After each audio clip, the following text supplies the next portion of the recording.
Hi, everyone. Thank you so much. I'm absolutely delighted to be doing the opening keynote here at Supernova. I admit, though, I wasn't aware who was doing the closing of this conference when I said yes. Arnold Schwarzenegger? No pressure at all, I can tell you. I'm going to try not compete with Arnold, especially on the gym routine, but I will ask you to do a tiny bit of exercise to start with. Can you just give me a quick show of hands? Who here in the room is a founder? Put your hand up if you're a founder. Wow. Okay, quite a few. 200, I'd say. Quick show of hands if you are an investor. Put your hand up. No investors? Zero investors? Okay, well, tell the truth then. That's great. All right, well, I call this talk Reinvent or Die Trying because at several moments in the story you're about to hear, I wasn't sure which one it was going to be. So whether you're an investor or a founder or still figuring it out, I'm going to take you the next 30 minutes inside my journey, a founder's journey from zero all the way to the exit. The actual thing, not the LinkedIn announcement, not the acquisition post. 1,219 days, I counted. Not because I'm obsessive, although my friends might tell you otherwise, but because when it's over, you needed to know that it was real. That's the equivalent of 3 years and 3 months, or, as any founder knows, 27 dog years. I aged accordingly, but thank you, I've been told I look quite good for a 72-year-old. So where does it start? It starts at day 0. I had this note on my desk, and I still have it, the same note. It says, you don't have to be great to start, but you have to start to be great. I was 29 years old. I was in London, had been an employee for 8 years. I didn't have a co-founder. I didn't have an idea, but I had a lot of enthusiasm. My mum thought I was having a breakdown. I called it an adventure. Tomato, tomato. So I came up with reasons, totally logical reasons, which is what any founder does when they basically are making a totally irrational decisions, of why I would start a company. In those cases, there were 3 for me. First one was curiosity. You have to be madly curious about solving an old problem in a new way to start any startup. Second one was frustration. I had been an employee for 8 years, so I had witnessed firsthand a lot of things that didn't work. And the last thing is an appetite for high risk, high reward, which obviously you can tell I have, otherwise I wouldn't be presenting in front of what looks like the whole of Belgium this morning. So for every reason you have to do something, you obviously have reasons not to do something. And in this case, for me, it was lack of access, poor odds, and limited skills. On paper, I was just another immigrant. I'm from France originally, so I grew up in France, and I had moved to the UK 5 years earlier. So I jumped jobs many times, didn't have a lot of access, specifically not in the startup world, I would say.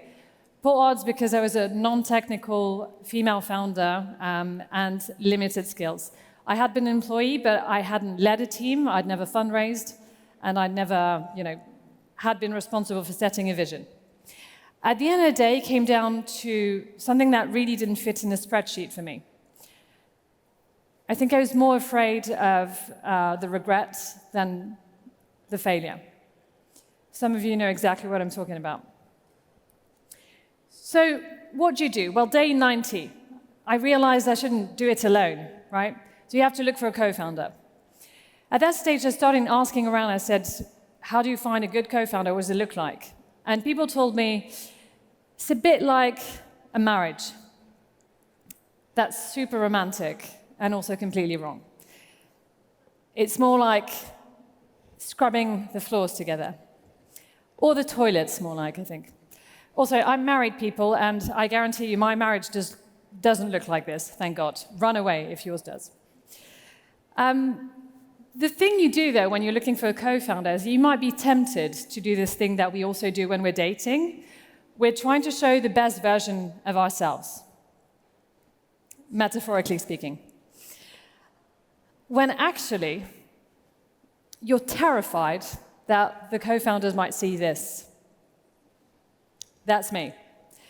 Age 4. Before my ears got pinned back, and before I heard about what the sense of fashion means. But obviously this was the 90s, so please don't judge, it's coming back. You really, don't want to show this, but here's the thing though, that little kid, completely unbothered, fully herself, playing with, a toy guitar like she's headlining South by Southwest. That is actually who you need to show up as. Because eventually your co-founder is going to see it anyways. So, just a little message to Arnold, if you're listening to this, feel free to use some pictures of me in your presentation. I found a co-founder, his name was PJ. PJ was the CTO and I was the CEO of the company. The three things that we had going for ourselves, we had mutually exclusive skills. There is nothing that PJ could do that I could do, and vice versa. We were diverse, though, in how we thought, and we also extended this need for diversity to our entire team afterwards. We had 7 different nationalities out of 12 people. We had engineers, we had people from business backgrounds. We needed people who thought fast, some people thought slow, introverts, extroverts, because innovation cannot come from consensus. However, you do need to have some kind of alignment when it comes to vision, values, super important, and ambition. If you want to build a unicorn and you want to be VC-backed and your co-founder is happy to do a bootstrap company without any VC funding and just have a great success but not with external funding, not that one of those options is better than another, they just don't work together. So just really make sure that you are aligned on what you want to do. Now, the second thing you want to do is identifying the right idea. Also, I thought, actually, what you need to do is start with the problem. Much easier if you start with the problem. In my case, I worked for 8 years with marketers in ad tech, so I knew that marketers spend tens of hours in tens of dashboards every day looking for information. At the end of the day, they were just trying to answer 2 questions. The first one is, which part of my data is important? The second one is, what do I do next? And this is when we came up with a simple idea to teach a computer program to do those things that a marketing analyst does. It's called Aiden AI, and back then our claim was the first AI-powered marketing analyst. Of course, we didn't have the denomination of AI co-pilots. It wasn't even a thing. This is 10 years ago. And to be honest, it was quite considered science fiction. We were considered a little crazy. So what you could do is go on Slack, Aiden would ping you, it was plugged into your different marketing campaigns, and say things like, hey Laura, your cost per installation is trending up in Italy. And then Laura could reply, huh, and in the UK. It understood natural language. The stack evolved though, and a year later we evolved towards this version of the product, which was a web app. It's interesting also to see now we're all back to chat with LLMs, but back then this didn't exist, so the data stack was vastly different. And here you can see that the software was plugged into Facebook, AdWords, Snapchat, and it essentially just generated optimization recommendations that marketers could approve in a click. There's like the do it button on the side. So next point is velocity at all costs. It's not a race, but there is a very important element of just kind of getting things moving and not stopping. Has anyone heard of the death zone? Put your hand up. Yes? Okay, a few people. So when you're above 8,000 meters, your body literally starts to shut down, right? You have a limited amount of time before you can summit and go back down to base camp. Startups are the same. When you're a pre-product market fit startup, you're effectively dying, sustained by little amount of oxygen, also known as seed funding, before you actually crack the market and you can get some money coming from your clients. So you have one job, and it is to get out of the death zone, right? Build something that people want as fast as possible. I'm showing you this slide here, which is one of the first slides we put together in 2016. I love this exercise. This is when you have to basically just talk about the future. You have no clue what you're doing, but you're going to describe how it's going to happen. So in our case, we decided in August 2016 that we were going to fundraise, and then we were going to be invited to TechCrunch Disrupt, which was back then this like big industry event held in London in the O2 Arena, and then we were going to focus on revenue generation. It didn't happen exactly like this, but not far off, and we did get selected to pitch on stage at this big event.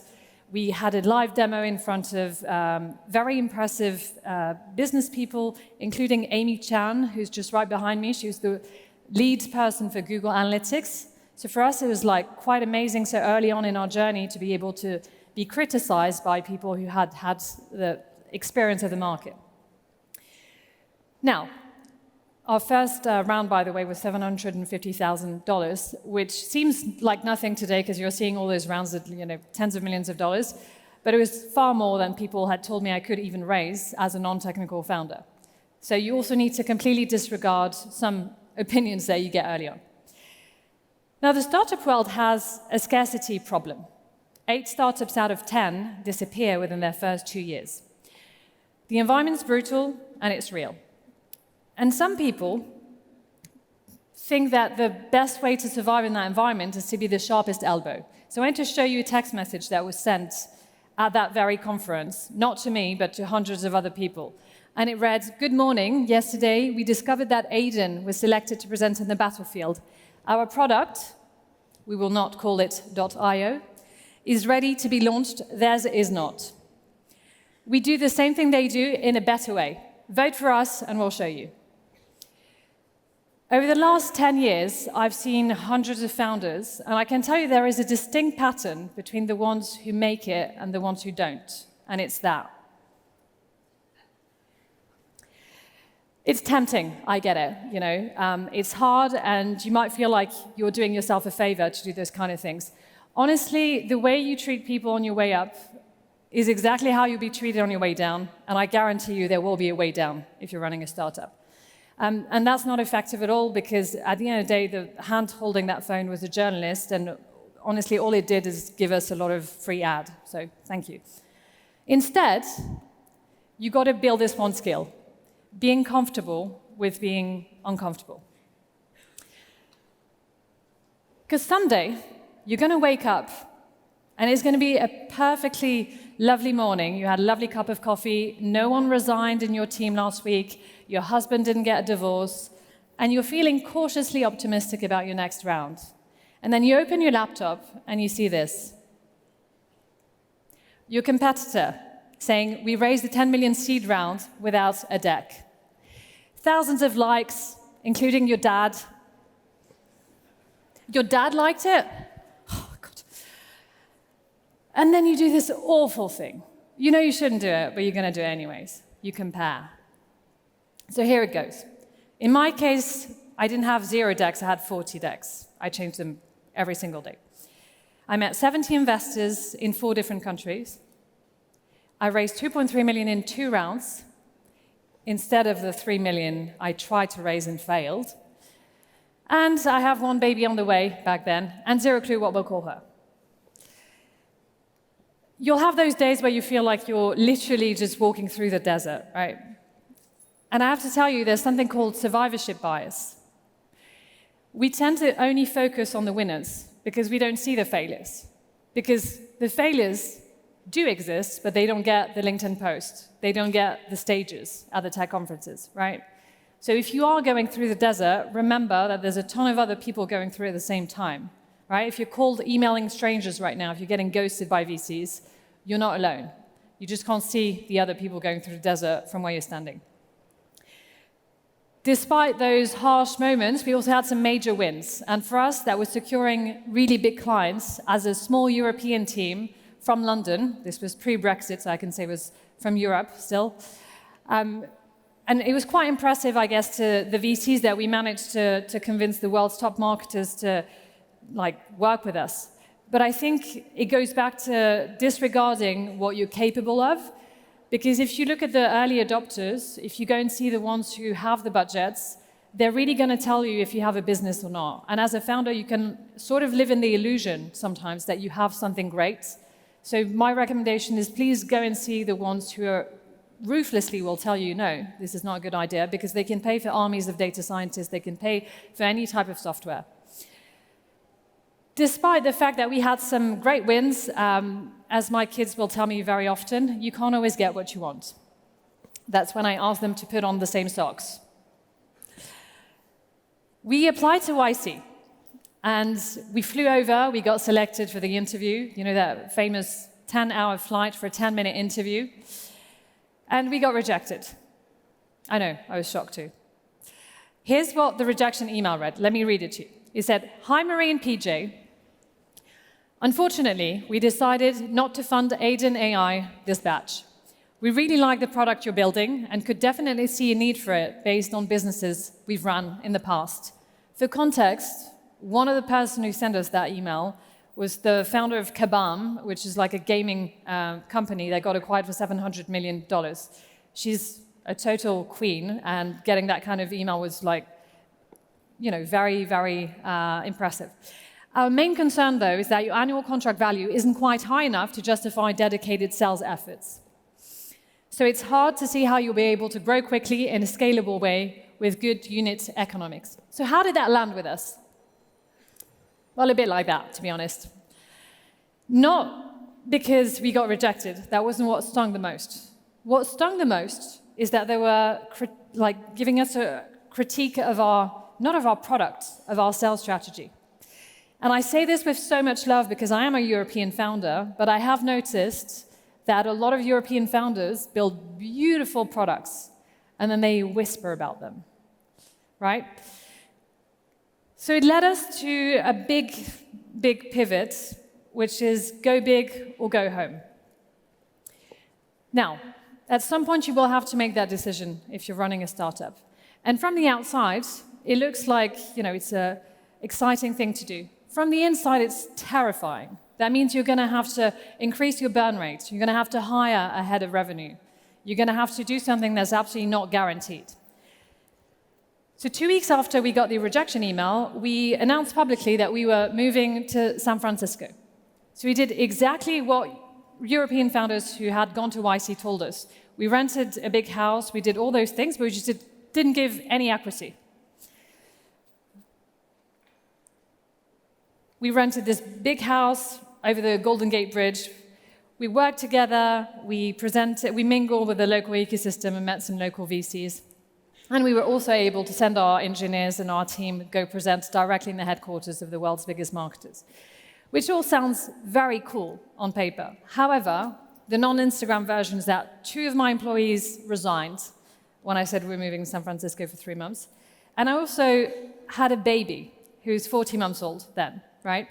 And to reassure you, we had found a name for her by then. Why am I telling you this? Because for every sexy founder story you'll hear, there are sacrifices that happen. And honestly, it was like super heart-shattering to have to go back and forth all the time. But you also have to kind of, I guess, build the support system that allows you to do the startup. And my husband is an absolute rock star. Honestly, couldn't have done it without him. But I also want to just shine a light on that because I think it often gets left out of those stories. Number 7, we pivoted because, of course, we did. And we had to move from enterprise clients to SMBs, which, if you have never done it before, is a little bit like halfway through building a skyscraper, deciding you're going to build 1,000 houses instead. So it's an important shift. We used to sell our product for thousands of dollars a month, and we had to completely revamp that and sell it for a few $100s a month. Same product, completely different distribution channels. Last chapter. This is when you arrive at the stage that no one really prepares you for, I'd like to say, as a founder. And to me, startups are very much like a Rubik's Cube. You got to twist the cube until all the colors align. One phase might be the team. You've got to have the right team. One other phase might be the clients, the go-to-market strategy, all those different things. And what's really challenging is that you can have just one side that has all the colors and not the other ones, right? So let me tell you what that looked like for us. At the end of the 3 months no YC program we did, this is what was happening for us. We had 4 months of runway left. We had reached product market fit with SMBs. We managed to do that. The fundraising market, though, was awful, right? 2 acquisitions had happened in the space. Looker had gone acquired and Tableau by Salesforce and Google. So essentially, the VCs were just saying, we're not going to, it's not a really good market to invest in at the moment. So we thought maybe we can have some acquisition discussions, not that we wanted to sell at all, but thinking more like, if we have some kind of traction there, maybe we can go back to the investors and do this dual track and then just say, okay, well, we are fundraising, but at this valuation. And 3 months later, exactly 3 months later, it was announced that our company got acquired by Twitter. So what happened? Well, you're going to have to read my book to find out. Thank you. I'm kidding, I'm kidding.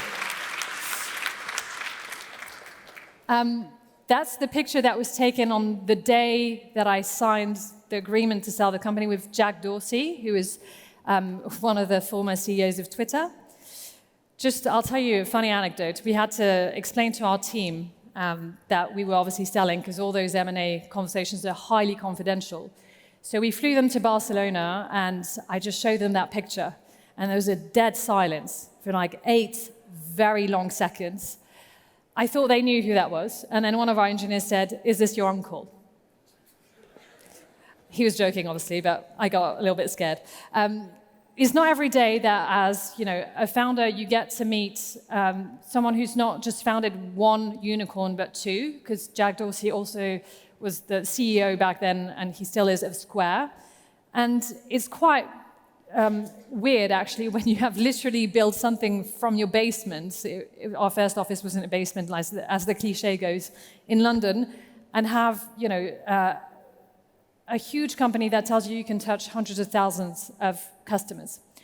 So although we didn't actually enter those discussions thinking we were going to sell, it became quite obvious that our paths just aligned. The Twitter code name during our acquisition was Aria. The M&A team were big fans of Games of Thrones, and because acquisitions are highly confidential, all the target companies have secret code names.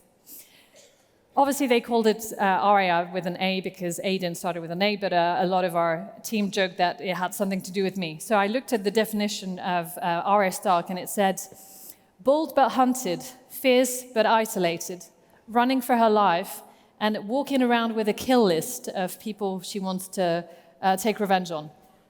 I chose to decide that's a pure coincidence. But to be honest, if it had anything to do with me, at the end of the months of grueling due diligence, I looked a lot more like this. So, the things unsaid. I could stop here, of course, right? But I have this little tradition, I still do it today. I like to talk about the things we don't talk about, because it's too easy to just stop there. There are a few things that happened. The first thing is, during this adventure, during the 3 years, a fund pulled out of our fundraising round 6 weeks before I gave birth. And that almost killed the company.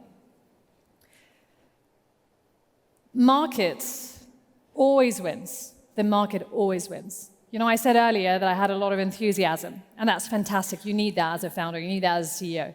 That's just not enough, right? If you're too early or if you're too late, you're just not in the right timing. And I think it really is the CEO's job to kind of look for the maximum amount of options, whether that's fundraising, pivoting, getting acquired.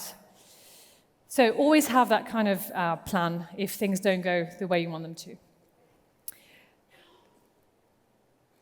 We had our first acquisition chat in August 2019, and we had 2 term sheets in October. The second term sheet was, I shouldn't really say, but it's been a while, so I guess it's only between me and the whole of Belgium. Please keep the secret. Snapchat gave us a term sheet as well. And in November, when we closed the deal, we only had 1 month of runway. So it looks like it was a very accelerated process and all went well. The reality, though, is that 2 weeks before we sold, the deal almost entirely fell through because of one investor who refused to sign something they had to sign. I just want you guys to remember that the stakes are completely imbalanced. When you are like an early stage startup speaking to a big acquirer, if they don't buy your company, they will completely forget about it the next day and move on. And you will be the person at the bar in 30 years, when the bell rings and the person says, "It's the last drink, please leave the bar." And you're like, "Did I mention that I almost sold my company once to Silicon Valley?" They'll be like, "Yes, you have told us millions of times." So it's quite hard to kind of go through all of that and keep a cool head. The last thing is that COVID happened a few months just after we closed. So if we hadn't closed this quickly, if we hadn't kind of controlled the pace at which we were having those discussions, it would be absolutely guaranteed that the sale wouldn't have happened at all. And even if we still had some money going for us, marketers stopped spending when COVID hit. So why am I telling you all this? I'm telling you this because the line between completely messing up your startup and doing the opening keynote to Supernova is so thin. So what happened after the exit? After the exit, I relocated to California, not immediately. I actually stayed in London. It was COVID. We stayed with our team. Our entire team, we were 12 people, integrated our technology and our product inside the Twitter stack. And then I relocated to California with my husband and my 2 kids, director of product management at Twitter, earn-out, the whole thing. And then in December 2022, a new owner took Twitter over. You may have heard of him. But that's a story for another time. So I resigned and I left a lot of money on the table, but I kept myself. And I moved back to Europe at that point to become an investor. One thing really was striking when I was in the US. I noticed that 60% of people who work at VCs, at funds, had an operational experience. They had either been a founder or, a CMO, a CTO, some kind of, or an engineer, or someone working at a startup. In Europe, that number is 12%, right? So I saw that as an opportunity. Because for me, every time a founder sits opposite someone who doesn't really understand everything I walked you through, it's a bit of a tax they're paying. Thank God the ecosystem is changing in Europe and you have a bunch of people, whether they're angel investors or VCs now, who can provide this kind of access. But this is why I decided, after making a few angel investments, to also become an investor. So I'm a general partner at a 60 million fund called OVNI Capital. So if any of you after this chat want to come and see me, if you're raising a pre-seed or a seed round, we're writing checks between $1.5 and $2 million. Thank you so much for those 30 minutes spent together. This has been fantastic. Thanks for listening.